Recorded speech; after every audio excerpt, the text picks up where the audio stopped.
Muito boa tarde, pessoal. Esse é o terceiro episódio do Luminous Podcast. Estamos aqui juntos novamente para trazer para vocês uma conversa excelente. Nosso convidado de hoje é muito especial novamente e eu vou começar apresentando para vocês os nossos hosts, os nossos queridos hosts aqui hoje. Estamos aqui com o Luca Prata. Olá, um prazer estar aqui. Bernardo Costa. Prazer, pessoal. Também conhecido como João. Esquece ele. Pessoal, hoje a gente vai falar de um assunto muito importante, assim, muito relevante, que é falado muito pouco no meio da psicologia. Nós vamos falar sobre o mercado da psicologia, sobre a produção editorial, sobre quais as tendências que o psicólogo e que o graduando vão encontrar no mercado quando eles se formarem. E a gente trouxe um convidado excelente, muito experiente para falar disso aqui hoje. A gente está aqui com ele. Ele é presidente da editora Vetor, ele tem uma experiência enorme no meio empresarial e é importante dizer para vocês, a Vetor hoje ela é a maior editora de livros didáticos de psicologia, de testes psicológicos e avaliações do Brasil. Então a gente vai estar falando de algo aqui que é muito relevante para todo mundo da área e estamos aqui com ninguém menos do que Ricardo Matos. Muito obrigado, Ricardo, por ter vindo conversar com a gente. Eu que agradeço, é um enorme prazer, Marcos, Luca e Bernardo, João. Bernardo. É um prazer estar aqui com vocês, né? Poder dividir um pouco dessa nossa trajetória, poder trazer um pouco aqui de conteúdo, de insights para vocês que estão inovando, né, com a forma de lidar com a psicologia. É muito bacana. Gostaria muito de agradecer a oportunidade que vocês estão abrindo aqui para mim e para a Vetor Editora e parabenizá-los, né? É isso aí. É muito bom ver uma juventude com essa força, com essa disposição de criar e de fazer algo novo para a sociedade. Muito Excelente, legal. muito legal. Não, é uma honra ter você aqui. Você podia nos falar um pouquinho sobre a Vetor em si? Como que foi? Como é que foi formada? Quando que você entrou nisso? Com muito prazer. A gente recentemente produziu um vídeo que foi uma das coisas mais bacanas que a gente conseguiu produzir nesses últimos tempos em questão de contar uma história, né? E de falar um pouco sobre a Vetor Editora. Tudo isso nasce, eu não sei se vocês têm acesso ou se vocês já estudaram, a avaliação psicológica no Brasil, ela nasce, o conceito aparece aqui um pouquinho depois do final da Segunda Guerra, 45, 46 ali, meados de 46. Quando iniciou-se o processo ali, iniciou-se o processo da Segunda Guerra, entre a Primeira e a Segunda, os americanos, eles entenderam que os seus soldados que foram pro fronte de batalha tinham muito problema de comportamental. E bolaram alguns instrumentos para poder fazer uma avaliação prévia, uma prévia seleção desses soldados que iriam a campo, né? E aí, nasce aí a avaliação psicológica. Nasce aí o processo de avaliar o indivíduo, né? Ao final da Segunda Guerra, esse processo ficou conhecido e no início dos anos 50, esse processo começou a ser difundido em alguns países aqui da América do Sul. Eu vou andar um pouquinho agora na história. Em 1960, o senhor José Glauco Bardella, o famoso senhor Glauco, doutor Glauco, ele começou a ter acesso a alguns insights de avaliação psicológica, porque a família dele é uma família que vem do interior de São Paulo, uma cidade próxima a Botucatu. O pai era farmacêutico e ele era muito curioso, pesquisador, né? O pai e assim passou para o senhor Glauco. E aí o senhor Glauco começou a se interessar por tudo isso, só que a formação de avaliação de psicologia no Brasil ainda não existia, né? Tinha formação para ser professor, né? Especificamente para psicologia ainda não existia. E aí o seu Glauco, junto com um grupo de amigos, começou a estudar, junto com um grupo de colegas da USP, com a intenção de se formar a primeira turma de psicologia. Isso aconteceu entre 62 e 63. Nessa ocasião, eles fizeram a primeira turma e se formaram. Seu Glauco da primeira turma de psicologia do Brasil, CRP número 6. E a gente tem 2 pessoas ainda vivas, com muito prazer, dessa turma. O próprio senhor Glauco, com 90 anos, e o senhor Arrigo Angelini, que, se muito engano, hoje é o aniversário dele, ou próximo de aqui, com 99 anos. O senhor Glauco se formou na primeira turma e começou a produzir algum material para ele poder estudar. O que ele percebeu naquela ocasião? Ele percebeu que ele precisava estudar um grupo de pessoas para poder formatar instrumentos e pesquisas para o universo do mercado brasileiro. O que ele fez? Ele conseguiu uma parceria com algumas cadeias públicas, casas de detenção, para fazer avaliação em presidiário. Qual foi a constatação do senhor Glauco naquela ocasião? Todo mundo era um débil mental. Exatamente. A amostra contaminada, vamos dizer. A amostra contaminada. É. Enviesada pelos estudos americanos. E isso não era incomum. Nos Estados Unidos, nessa época, acontecia muito de eles fazerem pesquisas, divulgarem resultados que eram para o interesse de algumas classes, mas que eram completamente enviesados e eles não avisavam de onde vinha a amostra. A amostra contaminada. E aí o seu Glauco disse, não, peraí. Ele junto com um amigo, que também é um autor nosso e que a gente estima muito em tê-lo conosco, autor de livros, o senhor Walter Trinca. Vocês já devem ter ouvido falar, ele tem uma série de livros publicados, uma série de materiais. Eles foram arrojados. Falou, cara, vamos lá em alguma editora americana, em algum lugar, conhecer. Bom, foram. Demoraram 4 dias para chegar. 4 dias. Você pode imaginar, Navio, né? na época, né? Não, eles foram de avião. Só que o avião não tinha autonomia de voo, né? Só pegar aí a história da Copa de 58 na Suécia, o que os nossos atletas fizeram para chegar lá, né? Então eles foram pingando. Acho que você saía daqui até Recife, de Recife até ia subindo, para você poder fazer a viagem transoceânica do ponto mais perto para o ponto mais próximo lá, né? Porque não tinha autonomia de voo. Assim chegaram, foram lá, conheceram os instrumentos, ganharam lá com o inglês, com a qualidade que eles conseguiam fazer na época. E aí eles voltaram, começaram a fazer algumas adaptações com esses instrumentos, com a amostra das cadeias, e aí eles chegaram, e nesse mesmo meio tempo eles também começaram a fazer amostras com o transporte público. Quem é de São Paulo é muito famoso, uma empresa que chamava CMTC, Companhia Metropolitana de Transporte Público, era a marca, né, do transporte público de São Paulo. E aí eles começaram a fazer os comparativos e começaram a homologar os instrumentos para a realidade brasileira. E nesse meio tempo, alguns dos amigos do senhor Glauco, do senhor Arrigo, do senhor Walter, do Popovic, que também eram amigos, começaram a distribuir materiais e chegaram à conclusão que, pô, isso aqui pode ser um business, isso aqui pode ser um negócio. Cabeça empreendedora, né? E aí, em 1966, o senhor Glauco, com 4 amigos, resolveram fundar a Vetor Editora. Ela foi praticamente contemporânea, então, dos primeiros cursos de psicologia do Brasil. Muito antigo. Ela foi contemporânea e o senhor Glauco, foi contemporâneo dos primeiros cursos de formação da USP, Sim. de psicologia na USP, né? Onde foi membro efetivo dos comitês de psicologia das universidades. Isso andou até meados da década de 70, onde esses outros sócios, por interesses outros, decidiram não continuar com a editora, porque não dava dinheiro, né?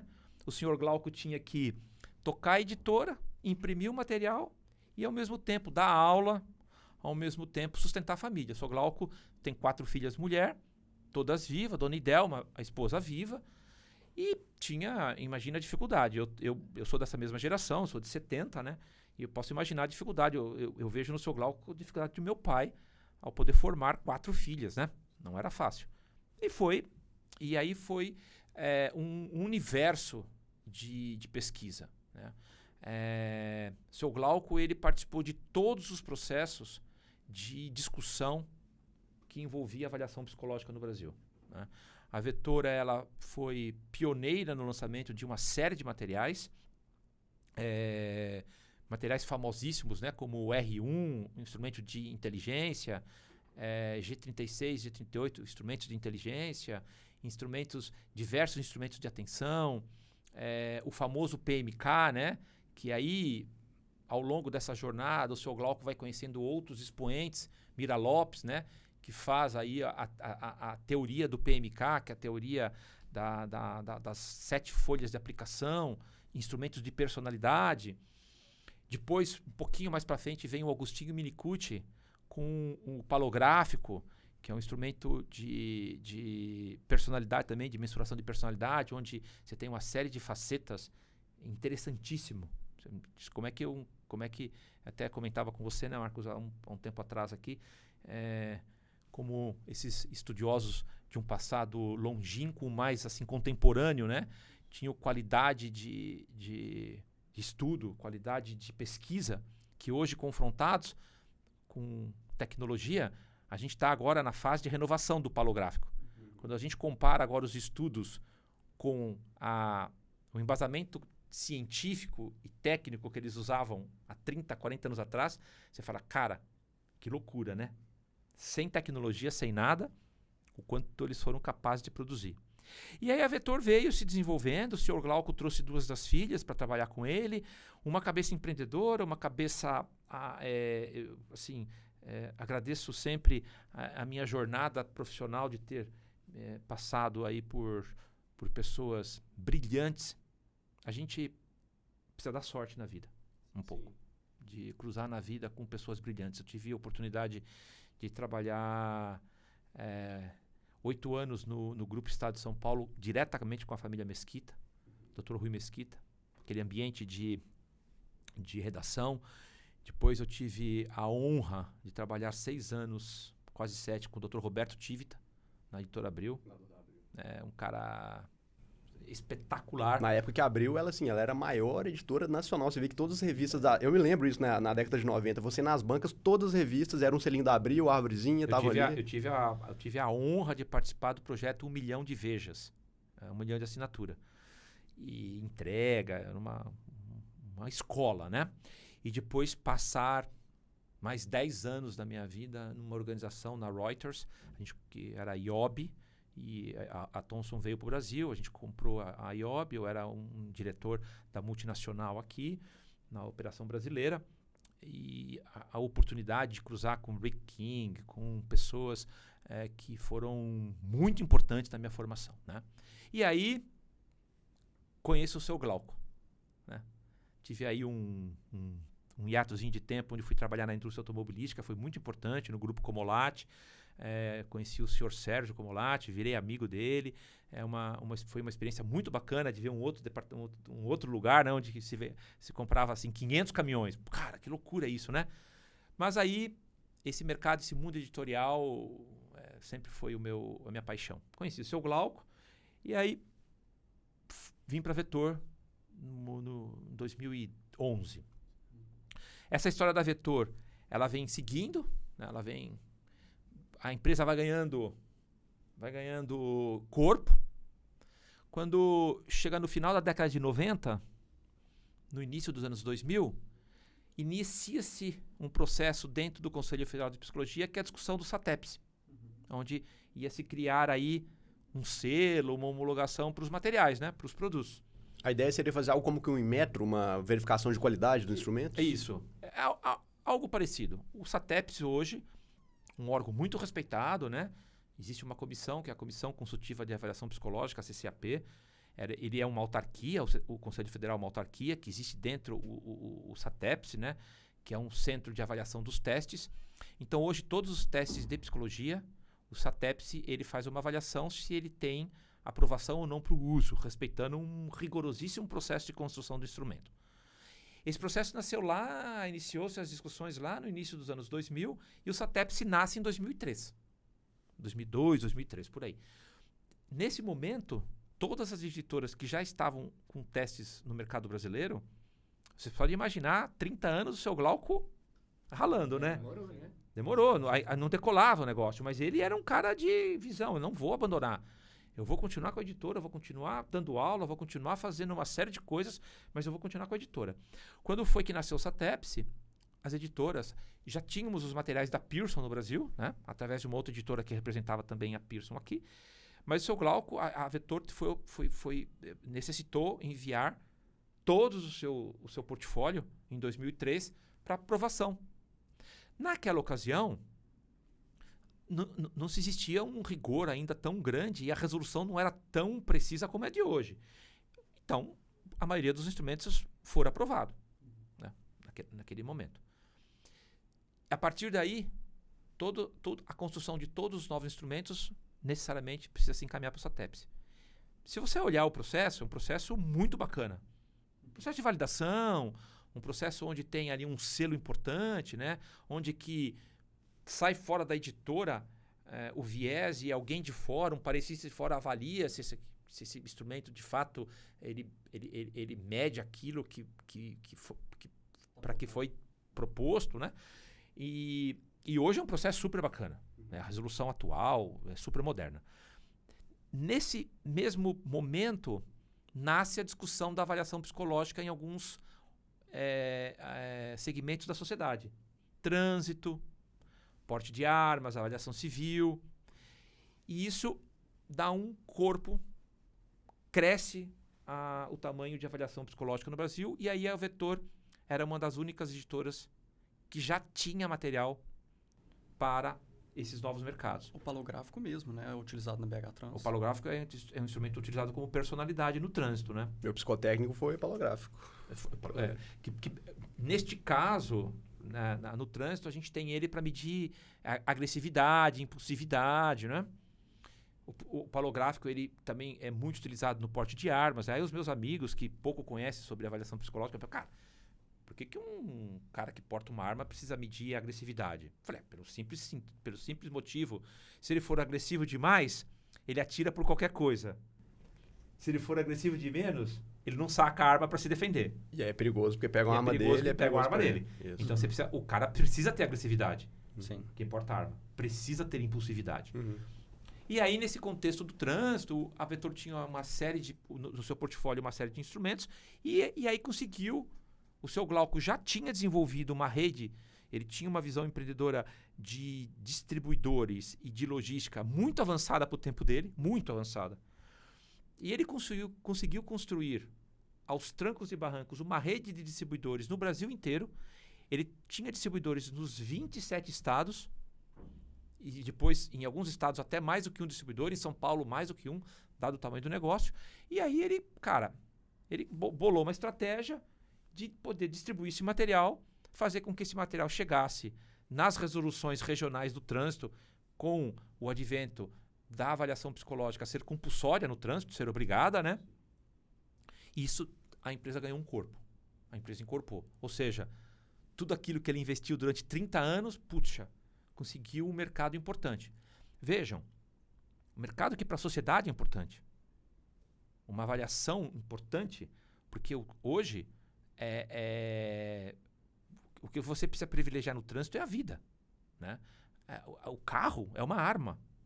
Quantas vezes a gente vê pessoas malucas, né, fazendo barbaridades? A proposta de avaliação psicológica no trânsito é justamente para que a gente possa tirar do trânsito quem não tem condições de obter a concessão do Estado, da CNH. E aí, no início desse período de 2003 até o início de 2010, né? Aí da segunda década aí do século XXI, né? Foi um momento difícil, apesar do trânsito. Foi bem difícil. Por quê? Porque muita concorrência já... Vejam, a concorrência não é uma visão oportunista. Muitas pessoas, existe uma visão oportunista. Não. Existia um mercado novo, então chamou a atenção de outras pessoas. Muitos tentaram e não conseguiram, porque a qualidade dos materiais era muito baixa.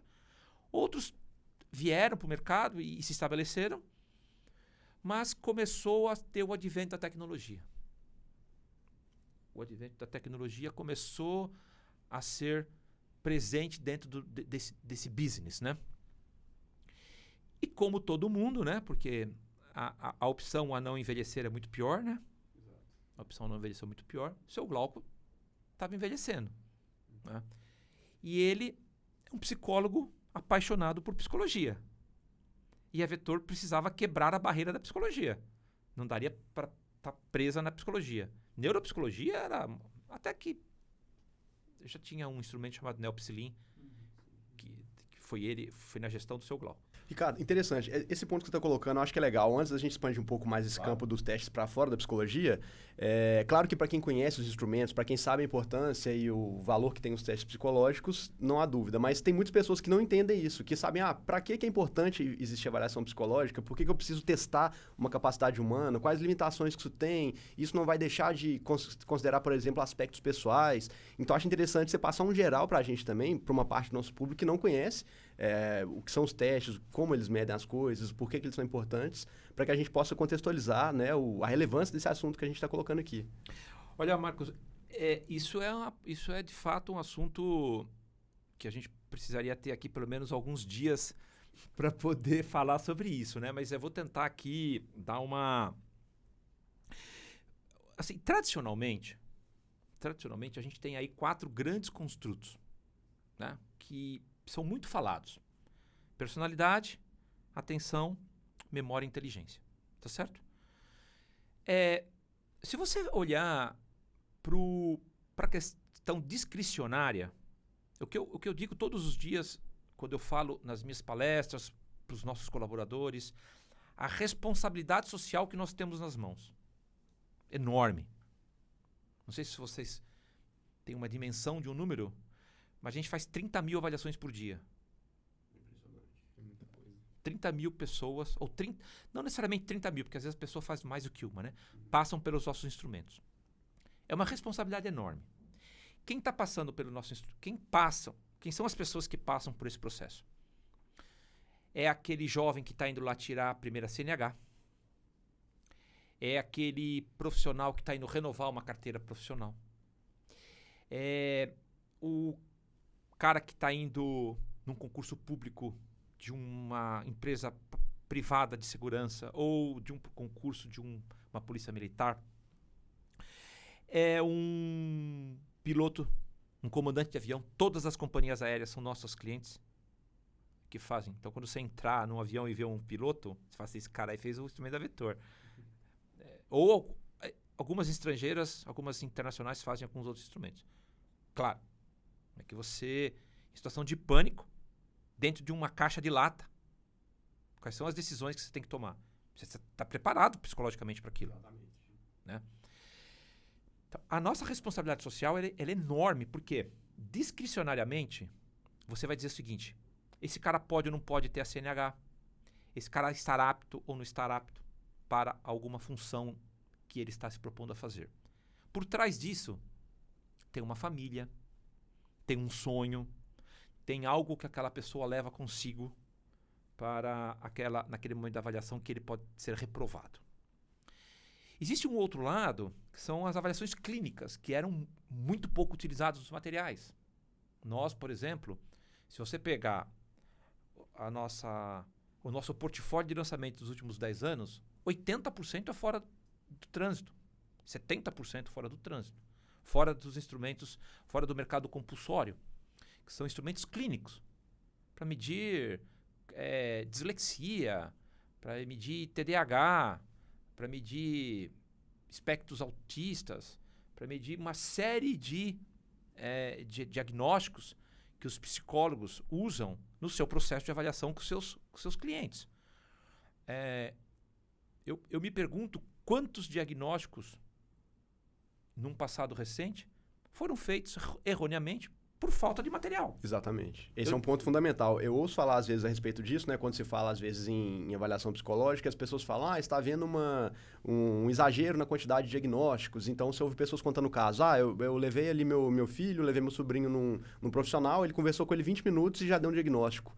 Mas não teve critério, não teve instrumentos, não teve conferência, então isso é muito sério. O que é legal estar aqui aberto, porque a gente tem vai me surgindo algumas... Eu vou voltar aqui na sua questão da avaliação psicológica, na crença, em algumas situações que eu vivo no meu dia a dia com as pessoas que me perguntam. Mas quando você falou do seu sobrinho, eu tenho um afilhado que todos os primos, inclusive os meus filhos, tiravam um sarrinho dele, porque ele sempre tinha, coitado, a cueca dele sempre tinha uma borradinha. Cara, isso não é normal. Foram fazer uma avaliação, ninguém descobria.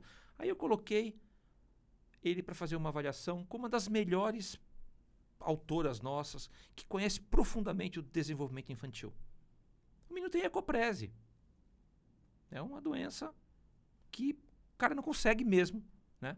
A musculatura anal não consegue mesmo receber o comando do cérebro para falar, fecha. Se a musculatura fica fechada, não é porque você fecha, é porque um comando daqui diz lá, fecha. Diagnóstico errado.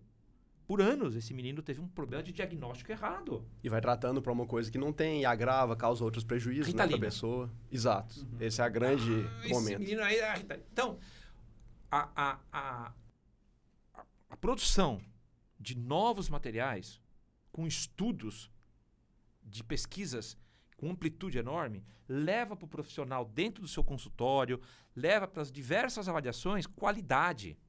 Óbvio que não é só esse material, existe uma série de outras coisas que esse profissional necessita fazer. Mas é muito importante ter novos instrumentos para os aspectos clínicos, né? E aí quando você volta para esses 4 construtos, fala, cara, o quanto isso é confiável? É a pergunta que eu recebo sempre é isso, sempre é essa. O quanto isso, de fato, você mede que um cara ele é mais ou menos inteligente. Os materiais não são construídos para isso. Os materiais são construídos dentro de um contexto, tá certo? Então, quando você diz, o cara foi reprovado no trânsito, é porque existe um padrão mínimo exigido para aquela função. É mais ou menos quando a gente olha para o mercado de recursos humanos. A gente trabalha hoje para a grande maioria das consultorias de recursos humanos e para a grande consultorias que fazem processos de seleção de CEOs, de processos de replacements, de outplacements, de alto escalão e do baixo escalão também, para ambos. Por que você avalia o mesmo instrumento eu uso nos 2 contextos? Porque eu estou analisando uma situação, é situacional. Aquele cara é mais ou menos inteligente que eu. Não é isso. É aquela posição que ele vai ocupar ou aquele ambiente que ele está inserido que vai determinar se...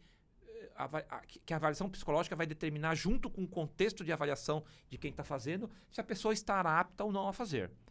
Mas eu tenho desafiado alguns amigos empresários que não usavam e que não conheciam o processo de avaliação psicológica no processo de recrutamento. Eu falo, cara, conheça, use. Eu vou fazer o seguinte para você, eu vou te dar de graça e você vai usar. E aí só que você vai ter que se comprometer comigo com uma condição. Você vai contratar um conjunto de pessoas, vai fazer lá a vacina normal e a vacina que não é, como é que é? O placebo.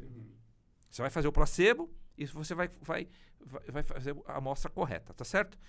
E vai passar um determinado conjunto de situações e de tempo e você vai avaliar o comportamento dessas 2 amostras, do ponto de vista de turnover, que custa caríssimo nas organizações contratar e demitir, e do ponto de vista de desempenho.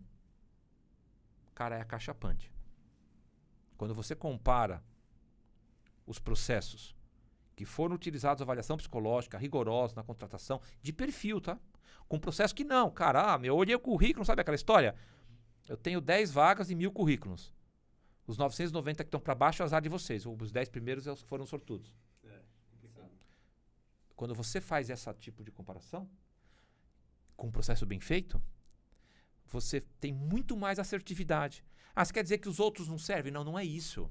É que naquele contexto, para aquela função, para aquilo que aquela organização espera, você consegue hoje formatar um combo, um conjunto de avaliações.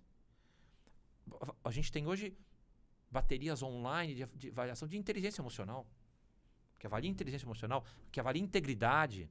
Não integridade, veja, as pessoas no Brasil acabam confundindo, né? Integridade com desonestidade. Não tem nada a ver uma coisa com a outra, né? Desonesto é uma coisa, integridade lida com outras questões, né? Tem instrumentos que medem isso, que para as pessoas que estão dentro das organizações. Eu acho muito interessante uma fala sua também, porque essa questão do contexto é fundamental, né? Tem muita gente que acha que a aplicação do teste é o que vai bater o martelo. Não, eles acham que aplicar um teste, um resultado de um teste é um diagnóstico. Exatamente, Diagnóstico é né? clínico. O teste ele é um instrumento fundamental para a gente ter mais assertividade no processo de diagnóstico, mas ele não é o único, a única ferramenta. É mais um. É mais um, né? Isso aí. E é bom contar com esse mais um, né? Muita gente não quer contar porque acha que tira a subjetividade, Não, etc. mas justamente isso. Mas é um plus, né? Exato. Assim, você não vai deixar de fazer entrevista com o seu paciente para dar diagnóstico, você não vai deixar de escutar as questões dele. É simplesmente um a mais que você utiliza para tomar uma decisão mais E é assertiva. importante para a descrição do perfil de forma mais quantitativa também. Né? Isso ajuda em intervenção, em contratação. E eu acho que a gente tem uma responsabilidade social gigante, que nem você falou, tanto na clínica quanto no mercado, de a gente não ter falsos positivos nem negativos, de falar, não, por causa disso aqui você não vai ser contratado. Então o teste ele tem que ter uma qualidade altíssima para que a gente não erre tanto. Olha, vocês podem imaginar quantas pessoas, felizmente, eu contratei muito mais do que demiti na minha vida. Mas fiz muito disso. E agora, degustando do processo de avaliação, né? Recentemente eu tive que contratar um gerente que não tem nada a ver com as minhas empresas, para um outro negócio que eu ajudo dentro de um condomínio que eu moro, de uma função. E claro que isso não é comum ali, né? Falei, não, mas eu vou fazer o processo aqui também, já que eu estou aqui colaborando com a sociedade em que eu convivo, que eu moro, vou fazer. A decisão era de contratar uma pessoa. E a gente fez uma avaliação profunda. E essa avaliação disse, é a outra pessoa. E a gente contratou a outra pessoa. Não preciso dizer para vocês o quanto a gente está feliz. Porque o que a gente desejava são as qualidades dentro e a questão do posicionamento, da postura da pessoa para aquele ambiente. E não o ambiente que eu estou ali, eu e os meus conselheiros entrevistando a pessoa, nossa, cara, eu adorei essa sua... Porque na verdade é isso, eu adorei essa sua camisa preta, me simpaticei muito, a pessoa é muito simpática, bateu o santo. Não. Quando você coloca o processo com essa qualidade, com essa avaliação, e que a avaliação psicológica está presente, aumentam os seus drivers de decisão. Diminui viés. Cara, a camisa que o cara veio aqui, pouco me importa. Entende? Sim. É só uma metáfora aí. Mas, cara, pouco me importa. O que me importa é o seguinte, cara. Aquela pessoa está apta para cumprir aquela descrição de trabalho, o famoso job description, né? Aquela descrição de atividades que a gente precisa. Isso é para o ambiente de recursos humanos. Depois, mais lá na frente, eu falo o que a gente está fazendo agora, inclusive, tá? Como projeto prioritário nosso. Mas se você volta no trânsito, e se você volta nos segmentos mais tradicionais, é fundamental a gente ter um trânsito mais seguro. É fundamental a sociedade. Tanto é, pessoal, que a Vetor não tem missão, e não tem visão, e não tem valores. A gente tem um propósito. Nós temos um propósito de estar lá, que é difundir conhecimento, contribuindo para uma sociedade mais responsável. Isso foi escolhido, isso foi estudado, isso ad nauseam. Parece simples, mas são dias e dias de reflexão, né? Dias. Difundir conhecimento. Levar conhecimento para todos os cantos. Contribuindo para uma sociedade mais responsável. Porque eu consigo contribuir, mas eu não consigo garantir. Mas eu dou uma grande parcela de contribuição com instrumentos bem feitos, com pesquisas bem feitas, para que a sociedade seja mais responsável. Seja no trânsito, seja no porte de armas, seja na análise clínica do psicólogo ao avaliar o meu filho e as crianças. Não sei se vocês sabem, a gente tem um déficit muito grande de instrumentos que são construídos nos extremos das idades. De 0 a 10 e de 60 a mais. Me perguntavam lá no passado, quem estava no mercado, por quê? Eu falei, cara, simples, poder econômico. Todo mundo vai onde tem massa econômica. É mais difícil fazer para criança, pesquisa, é mais difícil fazer para idoso. Nós não temos o propósito de difundir conhecimento, contribuir para uma sociedade mais responsável? Temos. Vamos fazer. Nós somos a única editora brasileira fazendo pesquisa de crianças de 0 a 10 e de mais de 60, idosos. A população nossa está envelhecendo. É um fenômeno mundial isso, né? Então, essa história da avaliação psicológica é o que eu conto para os meus amigos que são céticos, não conhecem o processo. E eu falo, cara, é bacana isso, hein? Isso é muito bacana. Isso é um instrumento poderosíssimo, né? Que uma classe muito importante. Triste de quem nunca passou por uma sessão de terapia, né? Sim. Triste quem nunca pôde acreditar que faz bem. E aproveitando que você, pegando o gancho dessa questão da academia, da produção, da pesquisa, vocês têm parcerias com universidades, etc., pelo Brasil, para o Brasil todo. E eu queria saber, assim, como é que é essa relação com as universidades, como é que elas recebem a editora, essa questão da avaliação psicológica, você enxerga qual que é a visão das universidades sobre isso? Você tem percebido alguma mudança? Não? Como é que é? A gente passou, ainda há pouco eu vinha falando com o Marcos, né? A gente passou um hiato de tempo muito longo, onde a grade, né, de avaliação psicológica dentro da universidade foi esquecida, né? A graduação, ela esqueceu, né? Essa matéria, essa cadeira foi esquecida. Por diversas razões, né? Porque não tinha instrumento, porque era difícil, porque os professores, ideologia... Vocês sabem, né? A gente vive hoje num mundo que tem muito ideológico. Tem muitas ideologias, né? E aí vai para cá, vai para lá, não estamos aqui para criticar ninguém, eu acredito em tudo. Tudo que é feito pro bem, a gente tem que acreditar que é bom, né? E aí, esse processo foi ficando meio esquecido, né? Dentro das universidades, muita universidade de psicologia, como em outras profissões, né? Quando a gente se deparou com uma oportunidade enorme de voltar dentro das universidades, onde nós já estivemos presentes, né, alguns anos atrás, mas a gente tinha que voltar com uma proposta diferente. Não dá para voltar lá na universidade hoje, nessa geração que está se formando, só com meio físico papel. Depois a gente até fala um pouco aqui, a mídia, né? Papel, tecnologia, computador, celular é mídia. Né? Eu estou entregando algo para alguém. Ou eu entrego ele em papel, ou eu entrego pelo computador, ou pelo celular, pelo tablet, whatever. Pouco importa. Eu tinha que voltar na universidade diferente do que fora no passado.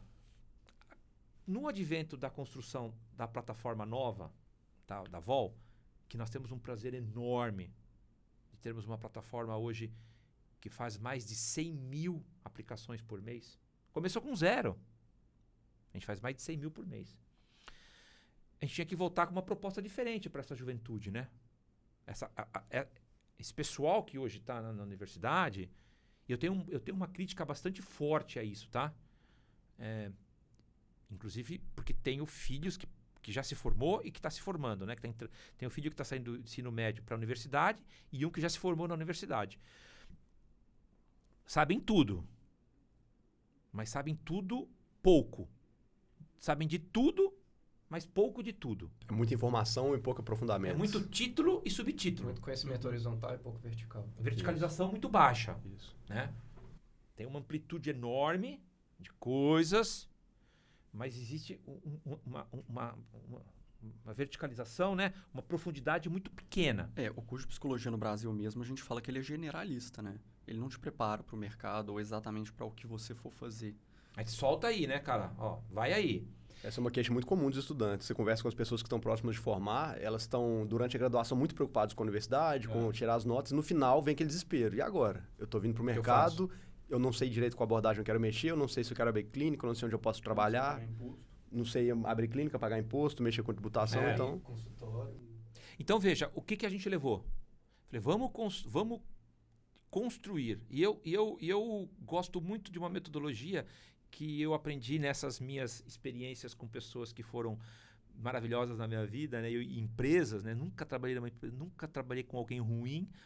E me aposentei agora, tá? Com 37 anos de INSS. Que legal, né? Vai ter muito Escapou do regime novo aí. Escapou do regime novo. Eu tiro muito sarro dos meus amigos. Cara, sou aposentado. Já recebi alguns benefícios, inclusive, por isso. Culpa de show. Vocês não vão aposentar. Mas eu contribuí 37 anos 37 anos sem falhar um mês. E aí, eu falei, cara, como é que eu levo? Aí eu aprendi lá com os americanos um negócio chamado grupos de discussão. Focus group. Cara, vai lá e pergunta pro cara o que ele quer. Simples, né? Mas tem metodologia para isso. A gente foi em várias universidades e perguntou, cara, como é que você usa aí? Porque, veja, eu pegar um link, um material e vender para alguém, cara, isso vai ficar, não vai chegar. A gente chegou à conclusão que a gente podia fazer um negócio que os vestibulares fazem bem, que é ensalar. Ensalar o que é? É preparar uma prova para uma sala. Né? As empresas que fazem vestibular fazem bem isso. O que a gente fez? A gente pegou esse conceito junto com a demanda da universidade e disse, a gente construiu dentro da VOL uma vertical, que chama VOL Educacional. A VOL Educacional, ela funciona mais ou menos assim. A universidade é um cliente meu, ela tem um benefício em detrimento de todos os outros segmentos, que é a minha contribuição para aquele segmento, que é de 20%, tá? É bastante. Então, se um material hoje custa um dinheiro, para a universidade custa 80 centavos daquele dinheiro, tá? Eu tiro uma parcela importante de lucratividade para o bem da formação do psicólogo. E esta licença vai para um gestor na universidade e que ele vai conseguir distribuir essa licença dentro da plataforma. Naquele dia, a professora Marta vai dar aula de inteligência para 30 alunos de graduação, ou de personalidade, ou de qualquer outro instrumento que esteja dentro da plataforma. Ela pega 30 licenças daquele pool, distribui para os alunos na sala, aqueles alunos fazem a aplicação, corrigem a aplicação junto com a professora. Tudo no ambiente virtual. Tudo no ambiente. Ela cria dentro da plataforma uma sala com 30 licenças, ela coordena as 30 licenças, faz com os alunos naquele mesmo momento, tudo em ambiente virtual. Cada um com o seu computador, né? Cada um com o seu device, né? E a partir dali ela ensina um construto de como funciona o instrumento, de como a pessoa degusta daquilo. Porque a nossa visão para a área educacional, para a parceria com as universidades, eu quero ir na universidade para poder pegar pesquisadores. Tá bom, mas como é que você cria o desejo? Se a cada 100 processos desse, se interessar, tá bom. Ser um pesquisador, isso foi bacana. Qual é a nossa surpresa? Não damos conta.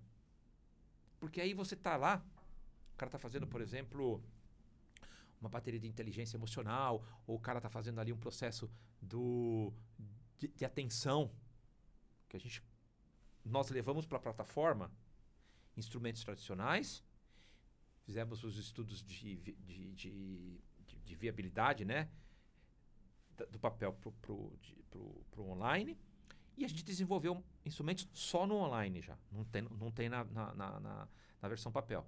São estudos de equivalência, né, do papel para online. E quando é feito só no online, não precisa. Mas, quando eu levo lá para a universidade, um instrumento de atenção, por exemplo, quem tá fazendo, o aluno, cara, isso aqui é muito legal. Porque, vejam, coisa simples. Quando você está respondendo um instrumento de atenção no papel, um teste, você tem lá as regras, né? Você tem que fazer, tem que ter tanto tempo, tal. O que você não consegue medir, por exemplo, no instrumento de atenção, no papel? Se eu te fazer uma pergunta, vocês não vão conseguir. Não sei. Tem uma coisa simples, que é o ir e voltar. Por exemplo, você tem lá uma série de distratores. Você está fazendo um instrumento de atenção. Você vai indo, vai procurando, você vai voltando, né? Quando você está no online, você vai indo... Você não consegue passar adiante. Não, você consegue passar. Mas se você clicar um aqui, voltar e clicar um aqui, eu consigo saber se você voltou. Você consegue medir isso. Eu consigo medir. É uma nova medida que não se media no passado. O tempo de reação é muito mais preciso. O tempo de reação, o tempo de ir e voltar, que eu não consigo medir no papel. Quando você leva isso pro aluno lá no ambiente de sala e o professor, eu estou levando para a universidade algo diferente. Melhor do que ele tinha a visão no passado. E aí chama atenção. Então, qual é a sacadinha nossa aí? Levar um diferencial e trazer a universidade como parceira. E divulgar a grade, reforçar que a avaliação psicológica é importante, fazer com que os processos dentro da universidade contem com a presença da Vetor. A gente hoje, o nosso braço de São Paulo e Rio, porque a operação do Rio é nossa, né? A gente tem 60, 50 universidades em que a gente está presente no dia a dia. Mas eu queria estar em 500. Exato. No Brasil todo. E como você disse, uma vez que isso é apresentado para os alunos, você está dando para ele uma oportunidade de ir para um meio que ele pode gostar e não conhece. Porque aí você pode dizer que o papel da universidade está sendo cumprido. Porque o conceito da universidade é justamente isso. É expor o aluno, né, expor ao graduando a uma universidade de possibilidade, de conhecimento. E parte do que fez a gente criar o projeto do Luminus e outros projetos que a gente está desenvolvendo é isso. A gente vê que muitas vezes a gente estava vendo um excesso de alguns assuntos, alguns temas e algumas possibilidades de atuação da psicologia e estava deixando de ver outras. E aí, na medida que a gente foi procurando por conta própria, conhecer essas outras possibilidades, a gente vê, cara, quanta coisa interessante tem aqui. Pode ser que a gente nem goste, mas seria importante que isso estivesse aparecendo ali, que as pessoas tivessem essa possibilidade. É muito comum a experiência, por exemplo, de colegas dizendo, olha, eu passei minha graduação inteira achando que eu queria uma coisa. Cheguei no final, fui ver uma matéria, eu fui pesquisar um assunto e eu vi que eu perdi minha graduação quase toda num assunto que não era o meu. E agora eu estou conseguindo me direcionar. Se veja, a gente tem acompanhado muito um movimento no sistema educacional brasileiro, até porque a gente tem muitos braços, né? Essa é a minha cabeça aqui. Dizem, né? Uma cabeça empreendedora, né? de olhar. A gente olha muito para o mercado da educação. E o mercado de educação teve o desenvolvimento aí da BNCC, que é a nova Base Nacional Comum Curricular. Esse processo, que foi uma discussão do final do governo anterior para esse governo novo, a bagunça que foi feita na implantação, volta para trás, cancela, espera um pouco. Esse processo nasceu lá no governo. O embrionário dele nasceu no governo Fernando Henrique Cardoso, com o ministro da Educação que chamava Paulo Renato. Ficou guardado. O que é isso? É dizer o seguinte, cara, você está indo para o ensino médio e do ensino médio para a universidade, ter a base nacional definida, mas ter o seu itinerário que você deseja fazer. E já nasce esse desejo lá no ensino médio, para que quando o cara for para a universidade, quando o cidadão, a cidadã vai lá decidir o que vai fazer, não chegar no quarto, quinto ano da graduação e dizer, porra, perdi um puta monte de tempo. Ou eu não conhecia essa oportunidade que me foi apresentado erroneamente. Então, a gente tinha um medo muito grande, inclusive, de desenvolver algo que não fosse chamar a atenção correta da pessoa que está estudando. Levar para o cara a oportunidade. Cara, avaliação psicológica é legal pra caramba. É isso. Avaliação psicológica é legal pra caramba. Você vai ter Qual é o receio de quem se forma hoje? Cara, eu vivi isso na pele, tá? Meu filho, se formou, inglês fluente, ensino médio top, universidade top, se formou, marketing, ele fez marketing.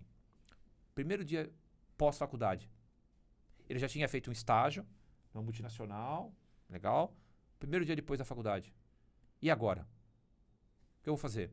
Cara, dentro do universo de marketing tem porrada de coisa. Ele já sabe, mas o que ele quer fazer, quais são... Mas é difícil. É muito difícil.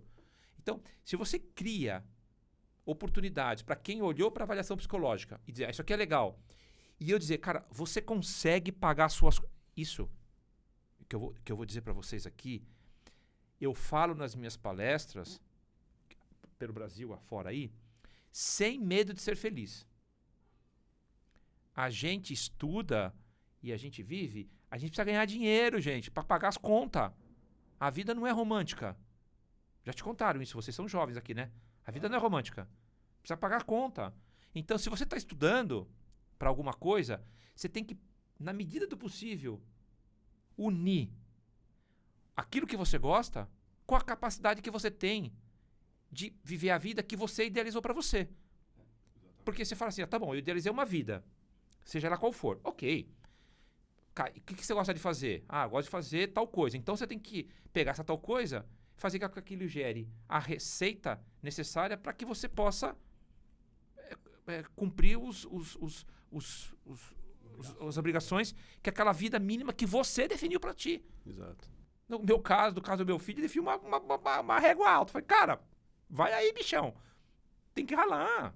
E é curioso porque, assim, que nem você falou, né? No meio da psicologia, a gente conversa muito sobre isso, tem muita ideologia. E, assim, tem um movimento dentro da psicologia mesmo dessa romantização da profissão, né? E de tipo, você tem que trabalhar só para ajudar os outros, você tem que se doar. Mas não é assim, você tem que conseguir se sustentar. Então... Antes de ajudar os outros, você tem que se ajudar para você estar bem, para poder ajudar os outros. Né? Exatamente. Então, você tem que ter condição. E isso não é falado dentro das universidades. A gente não sabe sobre mercado, sobre empreendedorismo. E boa parte dos profissionais de psicologia vão ser autônomos. Então, assim, claro que vai ter quem vai trabalhar no RH ou no Detran, mas vai ter muita gente que vai abrir Mas clínica. é uma profissão que forma muito autônomo. Muito. Eu digo, veja, lá atrás, isso... Logo que eu cheguei na Vetor primeiro sendo consultor. Porque eu tinha uma sociedade numa gráfica, que eu conheci o seu Glauco lá naquela gráfica, e aí eu cheguei, ele estava nessa transição do online, ele estava já cansado e tudo isso. E aí, essa chegada, quando eu comecei a conhecer um pouco mais o mercado, eu me assustei. Cara, eu venho do mercado de comunicação, mercado de business de mídia, entretenimento. Os caras querem ganhar dinheiro, cara. Honestamente. Corretamente. Aí eu cheguei num ambiente em que falar de lucro era pecado. Mas vejam, até o próprio seu Glauco, tá? Não, calma. Não é um só Glauco. A gente tem que gerar recursos para, inclusive, fazer essa transformação que a empresa precisa. Até porque, quando você está ganhando um recurso, quer dizer o quê? Você prestou um serviço de qualidade para uma pessoa, aquilo foi reconhecido como algo positivo, você foi remunerado. E isso permite com que você continue investindo e produzindo mais coisas de valor. Que não quer dizer que você não possa ceder uma parcela do teu tempo para poder fazer uma ação. Exatamente. Que, cara, então fazer uma ação social. Eu vou pagar a minha conta, eu vou me formar, eu vou usar avaliação psicológica, tal. E 20% do meu tempo, aí que é a nobreza. Porque eu vejo que muito romantismo, das pessoas que fazem romantismo, não tem os 20%, tá? Não prestam os 20% de devolução para a sociedade. E a gente vai passando a vida, esses 20% vão aumentando. Hoje, seguramente, 50% do meu tempo é gratuito. Palestras, ajuda no condomínio, mas os 50% que é remunerado precisa ser bem remunerado, bem reconhecido, porque precisa pagar a conta. E não pode ter vergonha disso. E a avaliação psicológica é um caminho, é uma oportunidade. E a graduação, o aluno, precisa conhecer isso. Não gostei de avaliação. Tá bom, você vai fazer outra coisa. Mas se você achar que é bacana, dá para empreender. Dá para viver disso. Claro. E até porque quando você faz isso, o que acontece? Você vai investir na sua formação, investir no mercado, investir no desenvolvimento de instrumentos cada vez melhores, de formas melhores de prestar serviço. Quando você for fazer isso e devolver isso para a comunidade, você vai estar fazendo isso de uma forma extremamente eficaz, qualificada, você vai poder ampliar muito mais sua capacidade. É muito melhor você hoje, no grau que você está na sua carreira, você poder dispor de 50% do seu tempo dedicando no mais alto nível de complexidade do que se você estivesse dedicando 80% do seu tempo, mas num nível de complexidade baixo. Isso faz Porque você acha se retroalimentar, cara. E é muito importante isso também, porque, igual você falou, a gente precisa de dinheiro para sobreviver, a gente precisa de dinheiro para conseguir se manter, né? É uma profissão, psicologia é uma profissão e a gente faz psicologia para se sustentar. É engraçado a gente precisar falar isso. E parece assim, fora do senso comum, né? Mas eu também entendo que a psicologia muitas vezes é uma profissão que é elitizada, assim. Poucas pessoas têm acesso, poucas pessoas têm essa condição. Então, muitas vezes, a gente doar uma parcela do nosso tempo também para fazer um atendimento a preço social, por exemplo, ou gratuito até mesmo, dependendo da situação, é também muito importante. Só que a gente não pode perder de vista isso. É que assim, as profissões, tem um estudo, né? Eu até fui há pouco atrás de conhecer isso, tem um estudo até recente. As profissões que são profissões, todas as profissões são cultas, mas tem profissões que são mais cultas, né? Por exemplo, você pega advogado, tem que estudar pra caramba, ler pra caramba. Por que é valorizado? Porque todo mundo precisa. Todo mundo precisa de um advogado. Aí você fala, um médico, o cara é médico, estudou pra caramba, né, meu? Tinha uma autoridade. Todo mundo precisa de médico. Virar doutor. É doutor. Mas não é todo mundo que acha que precisa de psicologia. Exatamente. Mas Você isso entende? eu acho já que fiz isso tá essa mudando também. analogia. Esse é um gap enorme Esse que é um eu iria até puxar para fazer uma pergunta pro senhor, que é o seguinte. A gente tá no senhor não. Para você, senhor, no céu. Eu tá no céu. Mania, Aí mania. ganhou. Porque vamos lá, olha o contexto que a gente está. A gente está num país que tem 215 milhões de pessoas, tem 435 mil psicólogos formados aproximadamente. A gente é o terceiro país mais ansioso do mundo, proporcionalmente, e o quinto país mais deprimido do mundo. Ou seja, o mercado é gigantesco. Como que pode ser possível a gente estar no meio ainda em que se fala tanto sobre isso? Ah, psicologia não dá dinheiro, psicologia você vai passar fome. Tem algo que não bate aí, não tem? Qual que é a sua visão? Tem muito. Tem muito. Primeiro, veja, entre 200 milhões a gente ter 500 mil psicólogos, estou falando 0,5%, meio por cento da população é psicólogo. Não sei se é pouco, não importa. Deveríamos ter mais. Precisaria formar mais. Mas se forma mais nessa velocidade que está se formando aí, na qualidade se formando, é ruim, não é? O que precisa, o que eu vejo é os instrumentos que a gente tem na mão, divulgar, falar. Nós, a Vetor, até pouco tempo atrás, ela foi uma das primeiras sócias de uma startup de telepsicologia, que chama Vitude. A Vitude, nós não somos mais sócios, tivemos que fazer a saída aí por outras questões, né? Porque entrar no novo sócio para fazer o outro degrau de crescimento, a gente tem muito orgulho disso. Mas se você pega, por exemplo, há um pouco tempo atrás, ninguém fazia psicologia online. E a gente investe muito em startup. A gente pega uma parte do nosso lucro e investe nas ideias das pessoas. Isso está dentro de mim. Eu sempre fiz isso. E a gente tem assim, benefícios maravilhosos com isso. De, por exemplo, levar uma tecnologia nova para um grupo de pessoas que não... Ah, eu não quero, cara, fazer psicologia. Eu tenho que sair de casa. Usa a depressão como fator motivador de não ir. Não, cara, não, peraí. Tem uma plataforma aqui. Você consegue fazer online. Então, respondendo a tua pergunta, nós precisamos criar condições de levar a psicologia para as pessoas que precisam. Existe muito preconceito. Você falar que está fazendo terapia, fala, para quê? Mas a pandemia, eu acho que começou um movimento nisso. De fazer as pessoas perceberem que tem uma importância. Não todo mundo, claro. Só que eu acho que foi um start. Veja, eu acho que a pandemia foi. Mas como tudo na vida, o ser humano volta para a zona de conforto, tá? Criou a necessidade, criou tudo isso. Eu não sei como é que vocês passaram por tudo isso da pandemia. Vocês estão falando, vocês estão de frente... Não sei se você conhece a história, vocês estão de frente aqui a um sobrevivente. Né? Dizem que na psicologia você vai analisar ele pela personalidade, né? Então dizem que os extrovertidos passaram muito aperto, os introvertidos adoraram, que já gostaram de ficar quieto em casa. Eu sempre digo, quem é bom melhorou, quem é ruim ficou igual. Mas a pandemia foi devastadora. Eu fui um caso crítico. É mesmo? Muito. Fiquei internado muitos dias. Passei por intubação. Foi punk. Foi punk. Perdi 18 quilos, tá? Então, veja, foi um processo doloroso para a família, para os filhos. Eu tenho mãe. Né? Meu pai já era falecido, mas é difícil. Foi um momento difícil para as famílias. A minha família já fazia terapia.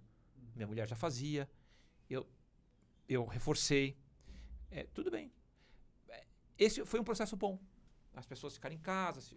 Mas agora, abriu de novo. Então, quem não tem a crença que vai fazer bem... o cara, eu tinha o tempo, agora não tenho mais. A gente precisa levar coisas mais consistentes. Eu digo assim, as pessoas se apegam muito à questão da pandemia. Esquece isso aí. Vamos olhar o seguinte. Quais são os fatores concretos que as pessoas podem enxergar? Você disse, nós somos ansiosos demais. Tá, vamos construir campanhas para que as pessoas entendam que a psicologia pode ajudar na ansiedade. Tem que fazer essa ligação. Olha, a psicologia pode te ajudar a ser uma pessoa menos ansiosa. E a quantidade de pessoas que busca somente o tratamento psiquiátrico e não junta, né, a psicologia com a psiquiatria, a medicação, grande. É muito grande isso. Então, respondendo a você, Marcos, se a gente tem que continuar mostrando a causa e o efeito, aí você convence a pessoa. Olha, vai te fazer bem, né? Veja, as pessoas acham que as estatísticas de suicídio aumentaram. Não aumentaram. Não aumentaram, é que agora aparece. Suicídio entre 14 e 17 anos é terrível, vocês sabem, né? Sim. É a pior fase do 14, 13, 17, essa fase aí. Não aumentou. Então, existem ferramentas para ajudar isso. Então, precisa pegar, ó, cara, se você sente isso, se a família está vivenciando isso, se está sentindo algum problema, porque muitos dizem, tem aquele que é silencioso mesmo, né? É um problema, mas é silencioso mais ou menos, né? Algum sinal é possível perceber. Sempre você percebe. E até para os familiares aprenderem a identificar e perceber. A gente conversou com o Dr. Humberto Correia, né, no episódio passado, ele falou muito sobre isso. Alguns casos são complicados porque são muito impulsivos, acontece de uma vez, mas na maioria das vezes você tem sinais, sabendo perceber. A gente faz um trabalho com o CVV, né, de levar, de chamar atenção. A gente faz o mês do suicídio na Vetor. Olha, tem materiais para isso. Tem que chamar atenção, dizendo, cara, olha, o ambiente familiar, a pessoa não tá comendo, não fica trancado. Existem uns sinais. Às vezes os pais, porque está trabalhando muito, não estão percebendo. Claro que tem os impulsivos. Mas se a gente conseguir pegar essas questões críticas e levar para a sociedade, olha, a gente pode te ajudar, cara. Eu acho também que as redes sociais é um pouco dual isso, né? A rede social, ela transmite muita desinformação, só que eu acho que tem algumas pessoas que tiveram muita importância em conseguir pegar conteúdo científico e levar para pessoas que não têm conhecimento nenhum. Porque eu acho que por muito tempo, principalmente aqui no Brasil, as pessoas acreditam que a psicologia é filosofia, é só conversar, mas não tem método, é ciência. Aí começa pessoas falando sobre neurociências, psicologia baseada em evidências. A gente tem todo o movimento das pessoas olhando para a psicologia e falando, cara, psicologia é algo sério. E eu acho que a gente está num momento de virada da psicologia. Eu, pelo menos, sou bem otimista em relação a isso. Seria até bom, viu?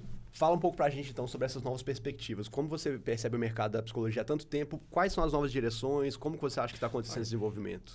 Primeiro, contem conosco, porque psicologia só caminha com estudo, com conhecimento, capacidade de estudar cada vez mais. Precisa ter os apoiadores, né? A Vetor sempre vai estar disposta a isso. O que eu vejo é levar... às vezes eu fico pensando, né? Tem uma oportunidade para você, por exemplo, ser professor de psicologia.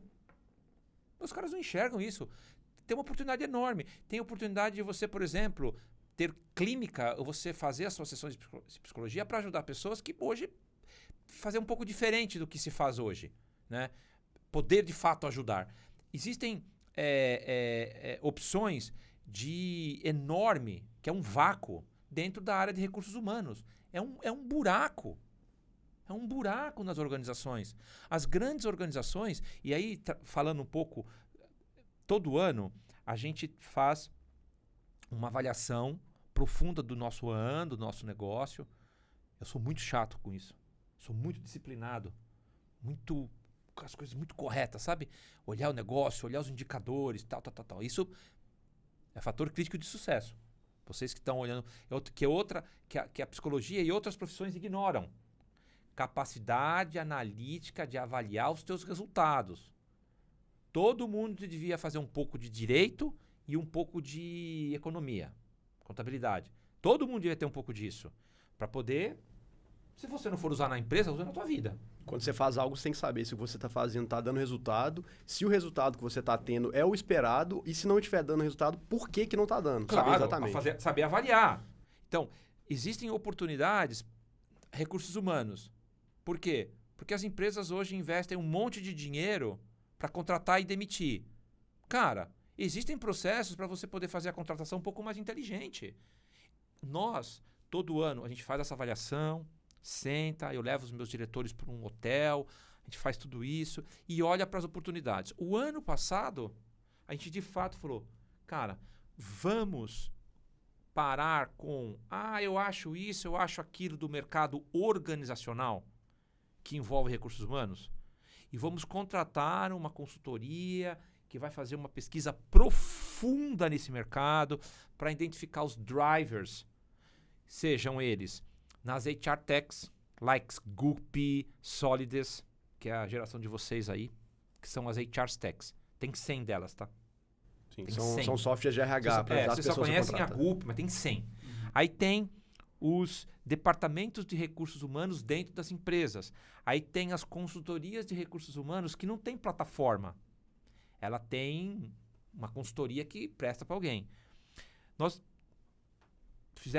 dividimos todos esses mercados, fizemos uma estratégia de pesquisa, fomos falar com esse mercado. Essa consultora foi contratada para falar com essas pessoas, entrevistou as pessoas para saber como funciona, o que eles precisavam.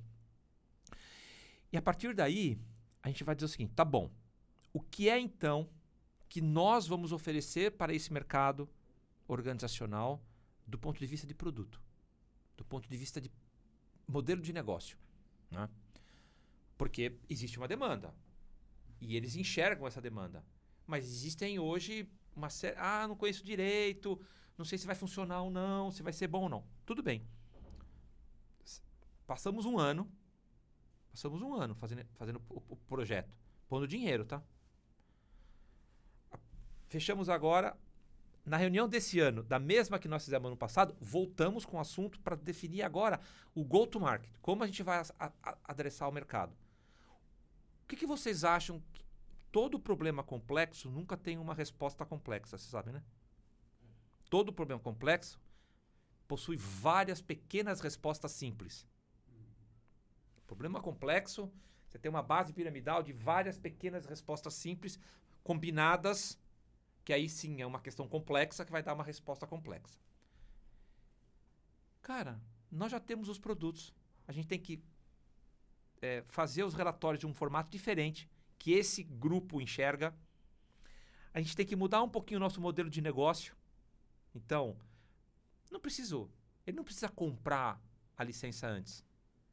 Cara, tá aqui, usa quanto você quiser. No final você paga para mim, uma vez por mês você me paga, que é o modelo pós-pago. A gente ficou anos debatendo o modelo de assinaturas que eventualmente não daria certo. A gente chegou à conclusão agora, avaliando o mercado de recursos humanos, que 3 ou 4 coisas que a gente vai fazer na nossa organização, a gente vai estar pronto para atender o mercado que hoje compra pouco, porque vê um monte de dificuldade na operação. Então, caminha para aí. Olhar, entender melhor o mercado, criar ofertas, porque tem demanda. Mas as nossas ofertas são ofertas antigas. Então, a gente está preparando agora a Vol, vai ter um modelo pós-pago.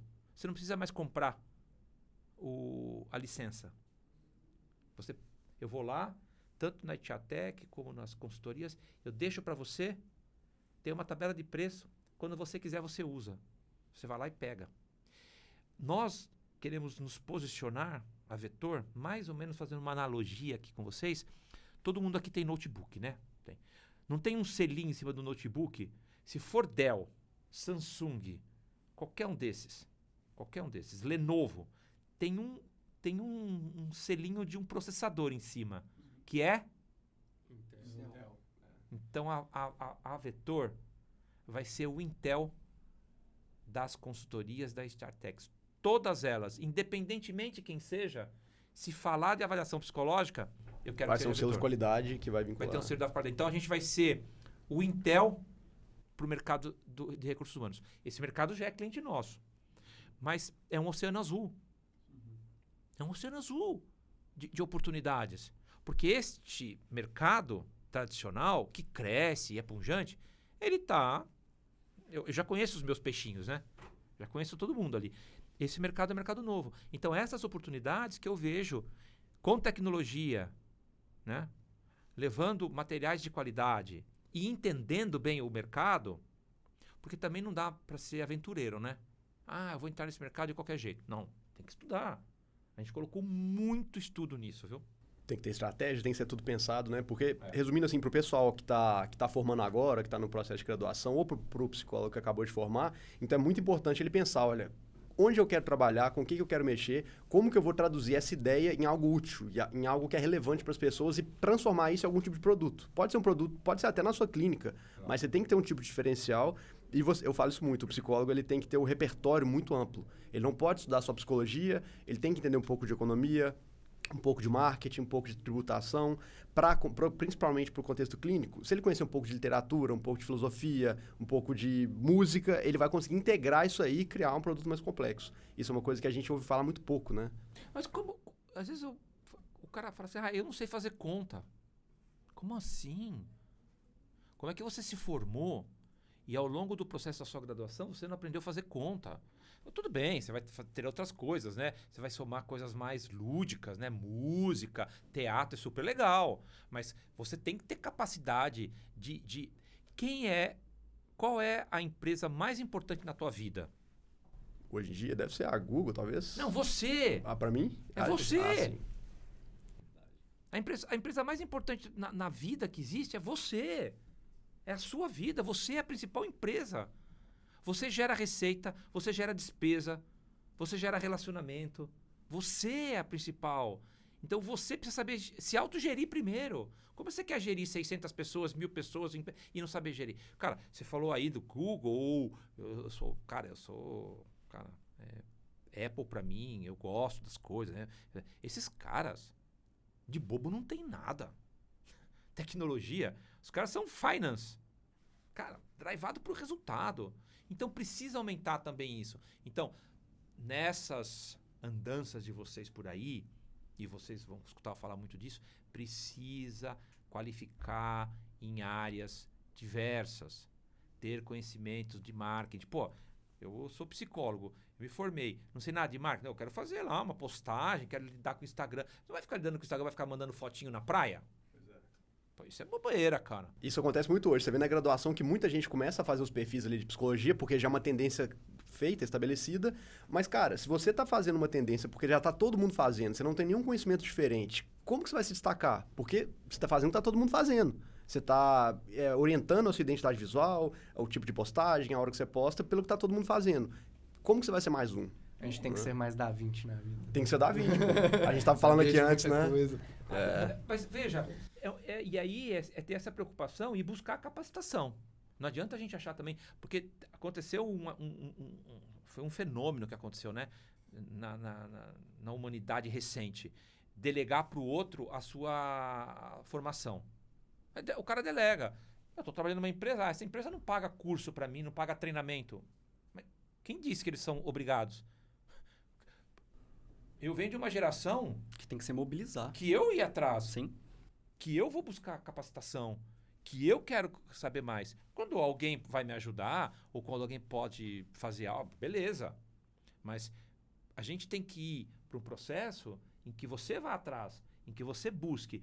E veja, falamos isso há pouco, né? Porque quando a gente olha para trás, a gente vê pessoas tão inteligentes e hoje a gente vê menos, né? Pessoas que mais usam. Porque essas pessoas do passado tinham necessidades. A necessidade era mais presente. Por que os países mais desenvolvidos são nas temperaturas de tempos mais adversas? Porque os caras tinham que trabalhar mais. É simples essa relação. É curioso que isso fica muito claro para mim, porque se me perguntarem, Luca, por que você estuda na quantidade que você estuda? Por que você quis abrir o podcast? Porque eu tenho medo. Eu tenho medo de não dar certo. É essa necessidade. Eu quero que a coisa aconteça. Eu quero que dê certo. Então eu vou atrás. Eu vejo que os meninos também são muito assim. E quando Silvia vocês também. fazem isso, e quando vocês... Essa iniciativa do podcast, que é difícil colocar de pé, começar, é isso. Vocês estão certíssimos. Porque a partir daqui você escuta, faz reflexão, leva conhecimento para outras pessoas, publica. Quantas pessoas vão assistir? Pouco importa. Quem assistir vai ser influenciado. Exato. Né? A gente não sabe o efeito que isso vai ter também a longo prazo. A gente não sabe se daqui a muito tempo isso vai ter alguma relevância diferente, mas o fato é, ainda que a gente não consiga realizar os nossos objetivos iniciais com o podcast, ainda que desse errado, a gente vai saber muita coisa que não dá certo. A gente vai aprender, a gente vai melhorar. E faz contatos. Contem sempre comigo, viu? Claro. Tenho a Vetor como um braço aqui de ajuda e de presença aí na formação e nessa trajetória de vocês aí. E assim, o que eu mais vejo, voltando um pouco para quem está na graduação, querendo criar perfil, o que eu mais vejo, isso acontece muito com quem está formando, é a pessoa criar um perfil, ela não sabe sobre o que ela quer falar, com quem que ela quer falar, qual que é o problema que ela está resolvendo, entendeu? Então ela já entra no mercado sem ter ideia do que ela vai fazer, né? Ainda mais se ela for autônoma, que nem a gente estava falando, abrir uma clínica, qual que é o seu público-alvo? O que você vai fazer? O que você vai entregar para a sociedade, né? E as pessoas não sabem. Então... E olha, eu vou dizer uma coisa, que idade você tem? Eu tenho 21. 21. Você tem a idade do meu filho. Meu filho faz 22 agora, dia 10 de outubro. Eu sou o mais novo do Luminous. Meu filho faz 22 agora, dia 10 de outubro. A gente tem papos, cara, bem legal, né? Depois que você fizer tudo isso aí, que idade você tem? 24. 24. E você? 37. Então você é o tiozão Sou o aqui. tiozão né? do podcast. A Silvia tem 25 e o Arthur tá com Eu 22. eu tenho 53. Mas bem vividos. E com a cabeça boa pra olhar tudo isso. Mas você vai lembrar do que eu vou falar pra vocês. Vocês vão fazer tudo isso. Vocês vão se preparar, estudar, segmentar, não dormir, tomar porrada, mas vai dar certo. Porque eu nunca vi pessoas que trabalham, que se dedicam, que dão errado. Você vai dar certo. Aí você vai escutar um negócio assim, você vai lembrar de mim.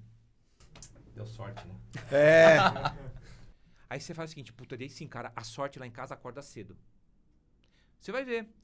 E quem vai te dizer isso? É o pessimista.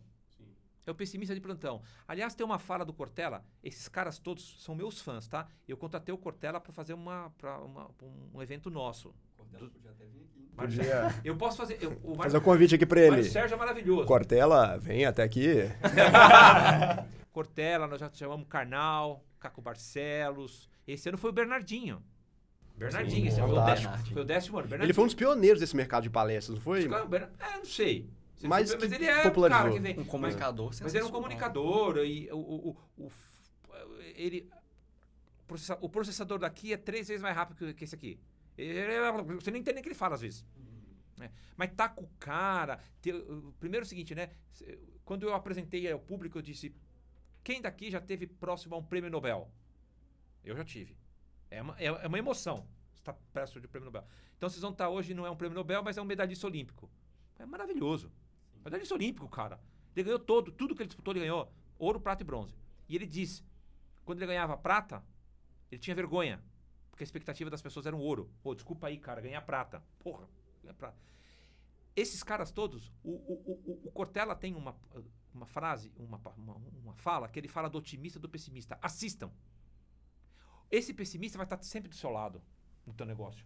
Falando um pouco de empreendedorismo. Ele vai estar sempre do seu lado. Puta, não vai dar certo, cara. Isso aí, já vi. Posso tentar? Posso querer fazer diferente? Porque o cara vai chegar... Depois que você passou por tudo isso, putz, deu sorte, hein? Não dei sorte não, cara. Pô, estudei, diversifiquei, criei o podcast, dormi pouco. Pô... É, assim, uma coisa interessante é que, voltando lá que você falou lá atrás, no sucesso, ele vai ter sim um fator, uma variável de sorte. Só que eu acho que uma qualidade que as pessoas têm que desenvolver é saber aproveitar. Claro. Porque, assim, por exemplo, eu vou em congresso, eu falo muito no meu Instagram, gente, vocês vão em evento, seja o louco da comunicação, vai falar com os palestrantes, vai conversar, vai criar contato. Então é isso, foi sorte. Foi, você tava lá... Foi um evento Você aleatório. deu chance pra sorte aparecer. Você Exatamente. propiciou as condições para que a sorte aconteça. A minha mentalidade é de que as oportunidades vão aparecer em algum momento da vida pra gente. Se você está preparado para pegar elas, você pode dizer que isso é sorte, mas se você não está preparado, ela vai passar. Então, não é que você não teve sorte, é que você não fez o arroz com feijão para poder aproveitar Quando a eu falo que eu oportunidade. tive sorte é porque é muito importante você conhecer pessoas inteligentes e boas. Não é todo mundo que tem essa oportunidade. Sim. Às vezes trabalhar no lugar, o cara fica engessado, né? Quando você trabalha com pessoas que quer desenvolver... Eu tenho uma máxima lá no escritório que eu digo o seguinte, quando eu contrato alguém para uma área específica, o cara vai contratar alguém de marketing, o cara tem que ser, enormemente maior que eu. Muito melhor que eu. Porque senão eu não estaria contratando ele. Se eu tiver que dizer para ele o que ele tem que fazer, não, ele tem que dizer para mim o que eu tenho que fazer. Esse processo de ter as pessoas do seu lado, eu quero que você venha aqui do meu lado, você tem que ser o melhor cara do podcast. Conta para mim como que é isso aí, cara. Eu não conheço, não sei fazer. Então, quando vocês estiverem aí, olhando para essa trajetória da psicologia, tragam para o lado de vocês os melhores. Cara, numa das minhas palestras, eu uso um slide que é sensacional. Depois que eu faço a analogia ali do líder, da liderança, tem algumas falas que, assim, o cara que vocês têm que estar preocupado, eu agora, né, não preocupado que o sucesso da empresa esteja atrelado a mim. Não tem que ter essa preocupação. E eu tenho que estar preocupado que a próxima geração seja melhor que a minha. a próxima geração melhor que a minha. E seguramente as pessoas certas dentro, as pessoas erradas fora. E quem tiver dentro, pessoas certas nos lugares certos. Não é difícil, mas às vezes a gente tem dificuldade de falar não. Ó, eu não vou conseguir fazer isso aqui porque já estou meio cheio. A gente tem dificuldade de criar uma... Puta, o cara eu acho que não vai gostar, o cara vai ficar bravo comigo. Eu não vim aqui para agradar todo mundo. Quem tentou colocar ele na cruz há 2023 anos atrás, não conseguiu. Então veja, são coisas que a gente precisa encarar. Porque eu digo que a vida lá fora é muito injusta. A vida é justa no longo prazo. No curto prazo, ela é injusta pra caramba. Porra, tem enchente, tem roubo, tem um monte de coisa, cara. Tem um que ganha muito, outro ganha pouco. No curto prazo, essas injustiças estão presentes nas nossas vidas. Mas no longo prazo, ela se ajeita. Tudo isso se ajeita. A vida vai se ajeitando. Mas pra quem? Cara, transpiração já era. Senão você colocaria o cara que corre 100 metros rasos para jogar ontem contra o Fluminense. Ganharam ontem, né? Hoje é inspiração. Vocês que estão na psicologia têm inspiração de coisas diferentes. Como eu vou levar algo diferente pro cara que está do lado de lá? Às vezes quem está do lado de lá está vivendo um problema terrível. Um problema fraterno, um problema com o filho, um problema social. O cara tem uma doença mesmo, ansioso. Ansiedade é um negócio terrível, né? Sim. De tratar, não é fácil. Então eu vejo isso, que vocês têm uma oportunidade enorme na psicologia de levar isso para a sociedade. Aliás, dá o exemplo meu de hoje. Eu estava muito ansioso para gravar esse episódio, ansioso de ansiedade mesmo, e mais do que os outros. Eu pensei assim, será que eu deixo o Marcos e o Bernardo apresentar o episódio de hoje sozinhos? Eu falei, cara, se eu fizer isso, eu vou me odiar. E no final das contas, é só eu ter conhecido o Leandro, aliás, Leandro. O Leandro é uma pessoa muito importante na minha vida, tanto pessoal quanto profissional. Então, assim, eu sou muito grato a ele. E, de certa forma, ele foi um protagonista pro podcast conseguir chegar aqui agora. Então, foi uma sorte. Só que a gente deu sorte, apanhou. Viu? Deu sorte de conhecer ele. Só que a gente apanhou. A gente falou, vamos fazer acontecer. Né? E eu tava ansioso, mas eu vim hoje. Tem que se expor, né? Então, claro. Com certeza. Você tem que vencer aquele friozinho na barriga. Tem que vencer. Se você pratica um esporte, por melhor que você seja, o meu esporte, o cara que ganha tudo agora é o Novak, o Djokovic. Alcaraz, Djokovic. O Djokovic ganhou um monte, né? Eu já tive com esses caras. Pergunta pra eles. Os caras estão com frio na barriga, cara. Eles falam isso. Músicos falam que tem bandas há 40 anos, falam até hoje, quando eu vou entrar no palco, eu sinto frio. Mas é mais fácil lidar, porque eu sei que eu vou conseguir superar. O mesmo Mário Sérgio Cortella tem uma fala dos Rolling Stones. De como é que o Mick Jagger, o Keith Richards, ele fala, Mick Jagger com aquela boca estrambólica, aquela língua horrorosa, o Mick Jagger é tudo enrolar, o Keith Richards. Eles vão fazer uma turnê, eles têm 55 anos de banda. Eles vão fazer uma turnê, eles ensaiam 6 meses. A mesma música, a mesma porra da música, ele ensaia 6 meses pra fazer a porra do turnê. E a gente acha que não vai dar trabalho fazer as coisas. Entendeu? Então, o Leandro aqui também é um amigo, um amigão. Tem sorte de conhecer uma pessoa tão ao longo da vida. Mas olha, eu vou dizer o seguinte, a sorte está atrelada à competência, a sorte está atrelada a você ser arrojado. Se você não for arrojado, for competente, o Leandro não quer do lado dele pessoas que não querem se desenvolver. O Leandro quer moças que querem estudar, que queiram fazer, não é? Então, esse fator da sorte também tem essa... É a combinação, né? Da preparação de fatores, com a oportunidade. É isso aí. Ricardo, cara, o papo tá excelentemente incrível, mas infelizmente estamos chegando aqui. Dá para render até... Eu sou o cara falante. Maravilha. Então a gente vamos encerrar já. Eu gostaria de pedir que você fale um pouco da Vetor, você fale agora de algum projeto que você esteja desenvolvendo, que você está querendo divulgar, divulga suas redes, seus contatos para a audiência. Então, eu muito feliz de estar aqui. vetoreditora.com.br, né? Vetor Editora no Instagram. A gente está presente em todas as mídias. Imagina uma senhora de 57 anos em forma, elegante. É a Vetor. Uma senhora de 57 anos, em forma, elegante, pratica esporte, tem TikTok. A gente tem TikTok, a gente está presente em todas as mídias. Tem que acompanhar. Aquela história de dizer, na minha época... Cara, a minha época não existe mais. A minha época é hoje. Eu fui corrigido isso alguns anos atrás, sempre falava isso. Na minha época não existe mais. Então hoje a gente está vivendo essa questão da comunicação, das mídias. É muito importante nós estarmos presentes, né? Vetor está hoje fortemente nessa questão do mundo digital. Não abandonamos a mídia em papel ainda, porque é uma mídia muito importante para diversos contextos. Presente em todos os grandes discussões de psicologia do mundo. Eu tenho viajado o mundo inteiro. Acabei de voltar aí da Áustria, da Partner Meeting da Shufford, que representamos aqui no Brasil. Seremos a primeira editora na América do Sul a trazer os materiais. Também tem um pouquinho no Chile, né? Dos materiais da Áustria, os materiais de esporte, psicologia esportiva. Se você sabe que concussão vai ser avaliado daqui 2 anos, vai ser obrigatório fazer no futebol também a avaliação, né? Do impacto de cabeças. Vetor é isso. Umas 57 anos, muita coisa para fazer, muita coisa ainda para contribuir para a sociedade. Tomara que a próxima geração seja muito melhor que a nossa, não é? Não estamos aqui para a eternidade, né? E nem desejamos estar. O que eu pretendo muito, para mim, o que eu desejo é que quem já trabalhou um dia comigo queira voltar a trabalhar, tenha vontade de voltar, que vocês um dia tenham vontade de me convidar de novo para vir aqui. O que eu desejo é só que a gente possa levar boas energias, né, bons fluidos para todos, mas deixar fortemente destacado que ninguém faz nada sozinho e que a vida é difícil. É difícil, precisa estudar, precisa trabalhar, precisa se capacitar. É isso que eu sempre falo para todo mundo. Não vai achando que vai dar certo porque vai dar certo. Aquela coisa do Zeca Pagodinho, né? Deixa a vida me levar. É só na música que funciona. É só na música.